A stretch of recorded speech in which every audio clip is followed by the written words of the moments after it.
ગુજરાતભરના તાજા અને સચોટ સમાચાર મેળવવા માટે અમારી રાષ્ટ્રીય સમાચાર ચેનલને સબસ્ક્રાઇબ કરો અને બેલ આઇકન પર ક્લિક કરો।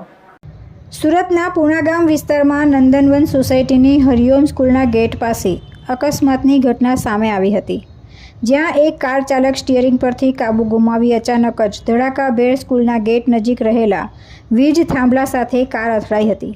કારની ટક્કરના લીધે વીજળીનો મજબૂત થાંભલો પણ તૂટી પડ્યો હતો।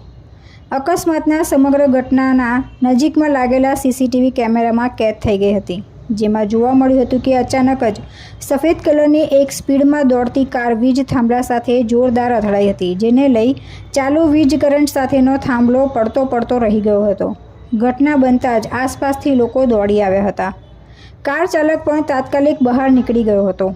કાર ચાલક દ્વારા સર્જાયેલા આ અકસ્માતમાં સદનસીબે મોટી દુર્ઘટના અને જાનહાનિ થતાં બચી ગઈ હતી, કારણ કે જે જગ્યાએ બનાવ બન્યો તેની બાજુમાં જ ધોરણ 1 થી 12 સુધીના વિદ્યાર્થીઓની હરિઓમ સ્કૂલ આવેલી છે, ત્યારે હરિઓમ સ્કૂલના ગેટ પાસે જ આ વીજ કરંટ સપ્લાય સાથેનો થાંભલો તૂટી પડ્યો હતો। સ્કૂલ છૂટવાના થોડા સમય પહેલાં જ આ ઘટના બનતા મોટી જાનહાનિ થતાં ટળી ગઈ હતી। તુલસી શર્મા સાથે રાષ્ટ્રીય સમાચાર, સુરત।